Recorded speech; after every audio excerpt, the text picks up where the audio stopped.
So one of the main reasons why we're talking about this topic is because Paramount could be the potential home for Power Rangers in the near future.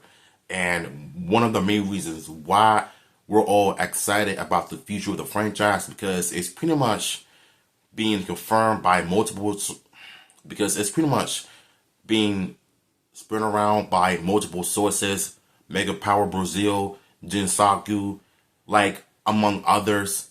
But even though they say that it's pretty much a rumor just yet, but until then, I personally believe that it's confirmed because Hasbro is pretty much giving up on Power Rangers because we don't know if they pretty much are going to sell the rights to Paramount Plus because if they do, then this can mean one thing. Power Rangers, Ninja Turtles, Transformers, and G.I. Joe are the potential homes for Paramount. And when you think about it, they've been talking about owning as much IPs as they can. So just imagine Power Rangers and Ninja Turtles having a crossover live action or in animation. And I'm making this video for a reason because, I'm making this video for a reason because I really think that they can pretty much pull off some good ideas on paper. But it's going to end up being a whole lot different in animation or live action. You be the judge. We're going to start things off with Mighty Morphin Power Rangers X Teenage Mutant Ninja Turtles. So just imagine, right, you go on Twitter and you see all of these articles talking about this project happening. But when you see the word Mighty Morphin Power Rangers goes to New York, you would think that they're going to fight some New York famous heroes like Spider-Man, Daredevil, the X-Men, Fantastic Four, and of course, Teenage Mutant Ninja Turtles, right? So I got some ideas of my own, and this is coming from my mouth only. So take this with a grain of salt. I'm not saying that it's confirmed, but I'm just giving you my ideas of what I think is going to happen. So the Rangers get a call from Zonon, and he tells the Rangers that Rita and the Shredder are coexisting as far as like working together to try to recapture the power coins so the Rangers can be powerless. Without their powers, they can do nothing. So he sends the Rangers to New York City because I don't think Billy can use his rat bug to pretty much travel to the Big Apple because, let's face it, in real life, going to New York City is hella expensive because, for one, you have to spend your money on the little thing that you go through anytime that you're on the road. When you get to New York City and New Jersey, yeah, I'm talking about that because nobody wants to spend, $20, $30 to get through the thing in order to get on the road because New York is pretty much expensive in my opinion. So back to the topic. He sends the Rangers to New York City at night to go investigate Rita Repulsa, but Zack wants to explore the city first before they can just go and do their thing. So he explores the Big Apple, Times Square, and he got hungry, so he wanted to eat a piece of it the first time, and he definitely loved it. He definitely understood New York's culture. But the only thing I found funny is that when Billy tries to talk, he's trying to learn their accent, and Trini would have to translate him every time he speaks technobabble, like you know how Billy does in the show. But then Jason noticed something happening on top of the building, and it's green and red. And so we cut to a scene where Rita and Hamada Yoshi, aka the Shredder, are pretty much talking. Just talking, coming up with a plan to just try to take over New York City while trying to take away the Rangers' power coins. And so the Turtles are also investigating Rita and Shredder's plans as well. And once all of that happens, they have a very strange interaction with one another, and the Rangers morph into their Ranger forms, and the Turtles got their weapons out, and the brawl breaks out. Nice little fight scenes. It's probably one of the best fight scenes you've seen in a long time, to see the Rangers and the Turtles fighting one another. Way better than the In Space crossover, in my honest opinion. Let's not forget that. So, after the Rangers come to their senses and realize that these turtles are not their enemies, they're also heroes trying to protect New York City from the Shredder. And so they come to the realization and realize that maybe they're on to something. And so Kimberly realizes that Tommy is missing. But there's a catch though. You see, Tommy also snuck into New York City to look for his brother, because his brother has joined the gang, aka Shredder's foot ninjas. And so once Tommy confronts his brother pretty much bombed Tommy out of how much he missed so much from his life. He was never there for him. He was never nice to him growing up. And these are all what Shredder has put to his head, because Shredder has been studying Tommy Oliver for years, because he knows who the Power Rangers is. I mean, who the Power Rangers are. Once Tommy has it all figured out, he confronts the Shredder, and the Shredder and Tommy go at it hand to hand in a heated battle. Like it was bloody, like a bloody fight, until Tommy realizes that he's too powerful, and the Shredder just throw hands on Tommy and just completely mops the floor with him. And that's when he takes away Tommy's morpher and becomes Green Ranger Shredder. Now, that moment alone in live action would have been super dope if it was done right, with money being thrown in production. Like, you know, like it's going to be some real ish going on with Power Rangers and Ninja Turtles alike. And so for me, I would like to think that Green Ranger Shredder defeating Tommy once he got his morpher would have been a huge turnaround for the Rangers. So once the Rangers head to the sewer after trying to figure out what's going on, having a nice conversation with one another, they head down to the sewer to see Master Splinter for the first time. And let's just say that it did not go well for Kimberly, because she's never seen a talking rat before. So she crashed out and she fainted in the most funniest way possible, but also worries about Tommy a lot, as does everybody else. Master Splinter understands and realizes that the Rangers cannot be worried about their partner all the time. He is okay. He's going to let you know when he's going to contact you in all times, so they can be together again and fight crimes as a team once again. Jason tries to figure out, how did the Ninja Turtles and Master Splinter come about, right? So he explains to Jason about the origin story of how they became talking mutants. And after he finished doing that, Michelangelo and Zach had their interactions, and they pretty much quickly bonded like that, because they're both crazies, I don't know what. So they'll eat anything as long as it tastes good. So once Zach tries their nasty pizza for the first time, he likes it too. So they're both cool for now.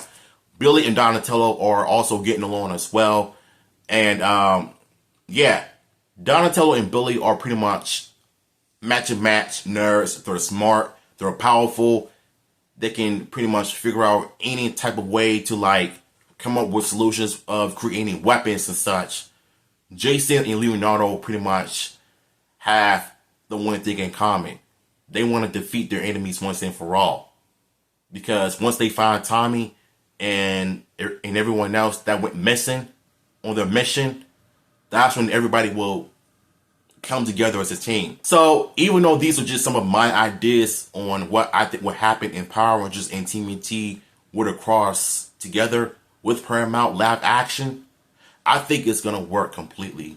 But for the most part, these are just some of my ideas what I think is going to happen. So nothing confirmed. So don't take anything I say real.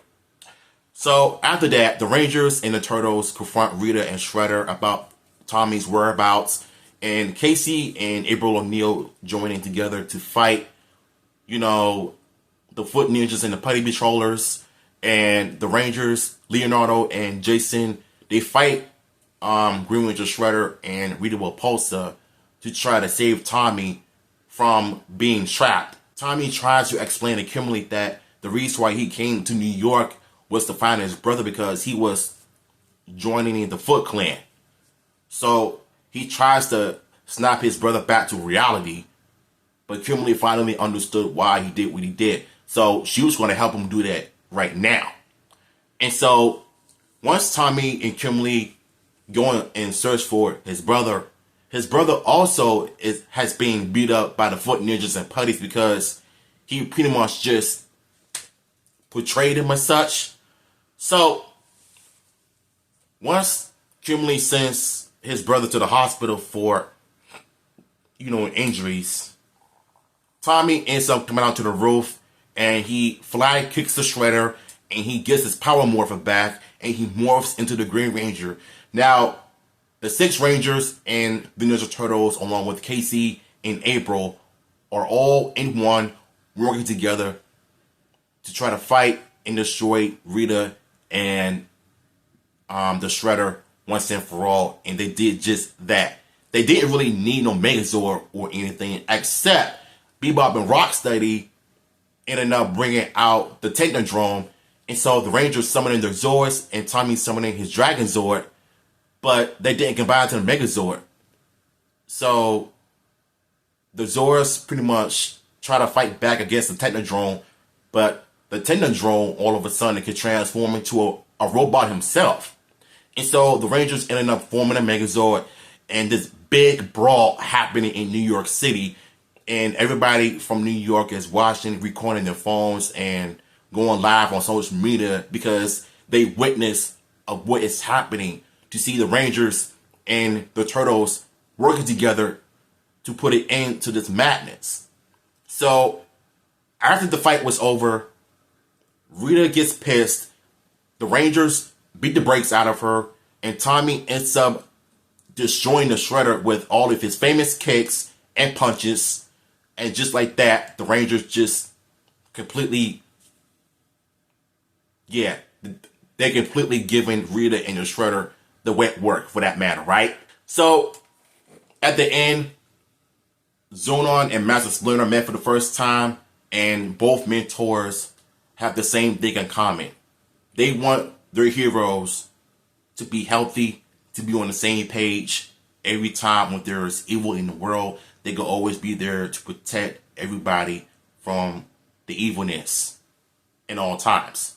So they all said their goodbyes, and they ended up sparring together at the end to showcase their appreciation for one another.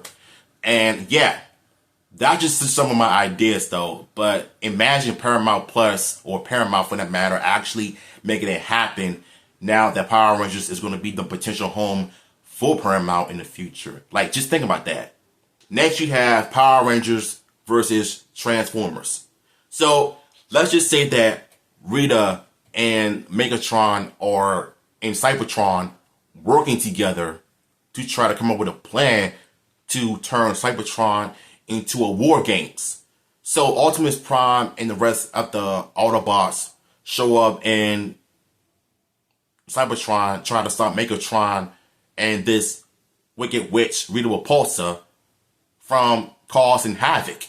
So a mega fight breaks out for about 10 minutes, and all of a sudden Rita uses her magic staff to do more damage to Cybertron, and so the Autobots were ordered to evacuate so Rita and Megatron and the Decepticons could just stay on planet so they could figure out a way to just become 10 times more evil than ever.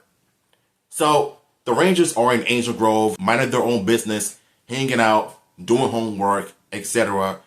But Kimberly is still dealing with her parents' divorce. And we all have seen this in the episode of season 1 when Kimberly mentioned that her parents are getting a divorce. But we don't know the real meaning of it until she actually showed flashbacks of what really happened and why she became so depressed. And it's a lot darker than you would ever imagine for a Power Ranger and Transformer story. Crossover for that matter, right? So we get a call from Zonon, and he teleports the Rangers to the command center. And he tells them about a big war that's about to happen between the Autobots and the Decepticons. Jason and the others were asking questions like, what are you talking about? What do you mean, Autobots and Decepticons? And Zonon pretty much explains to them how Rita has went to Cybertron to work with Megatron to try to turn the whole world upside down to make a deal. Like, if the Rangers lose, we have to surrender to Megatron and Rita Repulsa and Godard and everybody that is behind this. If the Rangers win, we get to protect and keep the world safe from you. You cannot ruin it. You cannot cause any earthquakes, and you cannot try to take their powers. And so Rita and Megatron came up with a plan to build Rita Repulsa's own Megazord, aka Transformer, or Decepticon for the matter, or whatever you want to call it, right? And I know this sounds like a comic book. I'm saying this like if this were to happen in live action, you know this would have been crazy if it actually happens, right? So after that, we see the Rangers morph up, summon their Zords, and they go into Cybertron to try to stop Rita and Megatron from doing the unthinkable. And so they landed on Cybertron, and Optimus Prime tries to figure out, why does a Megazord look like me because of the mouthpiece? But Bumblebee was like, let's not focus on who they are. If they're here to help us, let them. And Optimus Prime agrees with him. So after that, the fight breaks out with the Rangers and Autobots and Decepticons. And let's just say for the most part, it did not end well for the Megazord, because the Megazord just got completely trashed once Megatron completely blasted with his blaster, because it was too powerful to the point where the Megazord was overheating and overpowered by a big blast like that. And so they meet with Optimus Prime in his headquarters, and they have this big meeting and try to figure out what they can do. But for right now, the Zords are too damaged to fight. So they're going to have to fight alongside Optimus Prime while Putties and the robot Putties are attacking the headquarters. So the Rangers morph up and they fight the Putties. Autobots went out and fight Megatron now, and Rita, her and Godard showed up in the headquarters to fight the Rangers. Like, it is just a crazy fight. Like, this story is pretty much about Rita and Megatron working together to try to stop the Autobots and the Rangers from doing what they do best. Once the fight breaks out, it's over, they head outside and they see Optimus Prime is in danger.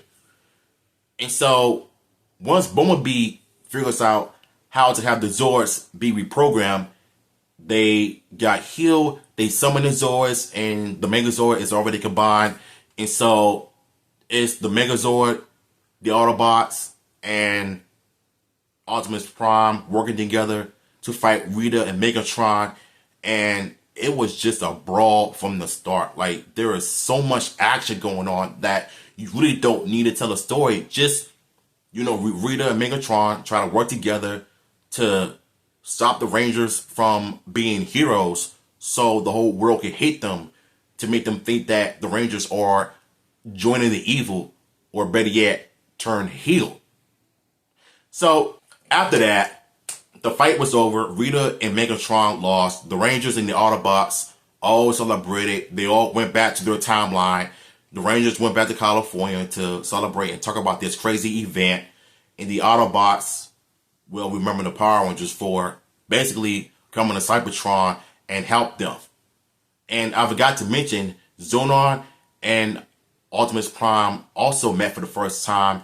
And yeah, you already know that there's going to be some more team ups in the future if Paramount were to just do something like that, basically. And so let's now get into the nitty-gritty, the Green with Evil arc. So we know that Paramount and Power Rangers are going to end up being the closest home in the future, right? So let's just say that the movie can be based on Day of the Dumpster, but have the Rangers morph in the first or second act. In the third act, they can morph again and fight evil. And so once you do that, you can summon your Zords, just do your thing, but make it make sense. You know what I'm saying? Unlike the 2017 film. And so after that, you could just focus on remaking 10 episodes from season 1 of Mighty Morphin Power Rangers and make it mean something. And so once you're finished doing that, you can pretty much focus on the Green Ranger, the movie. Have it be dark, mature, but not too greedy. You know, because Tommy is evil. You could have him have a backstory, a tragic backstory of his parents being killed in a car crash. So his uncle had to look after him and raise him because he knows that his parents pretty much trust, you know, his uncle. Because his uncle is cool people, him and his wife. And we know why Tommy got into martial arts in the first place, because he has depression. You know, depression can pretty much be a huge killer in society right now. But with the right help, you got it. But Tommy chose martial arts as a way of fighting demons and depression, because I think when you do stuff like that, you're off to a good start. You can protect your mental health and you can protect your mental mindset from the stress that you've gone through growing up without your parents around. And so we already know what happens in Greenwood Evil miniseries. Tommy becomes evil. He's a new kid in town. Rita kidnaps him in a crystal ball, and she turns him into the evil Green Ranger that we all know and love right now. And after that, you can do your 5 mini arc on the Green Ranger. But at the same time, if you're going to do this, make sure it's dark. So after that, Tommy ends up becoming good. He joins the good side. He becomes the 6th Ranger that we know and love. And so after that, you got your simple franchise. You know what I'm saying? And you wonder why Mighty Morphin is going to be pretty much the next big thing for Paramount Plus, because Mighty Morphin sells a lot. Same with dinosaurs and Ninja Turtles, Street Fighter, Mortal Kombat, you name it. So, like I said, these are just some of my ideas. You know, I wanted to make this video because I feel like there's so many good ideas that Paramount can really do.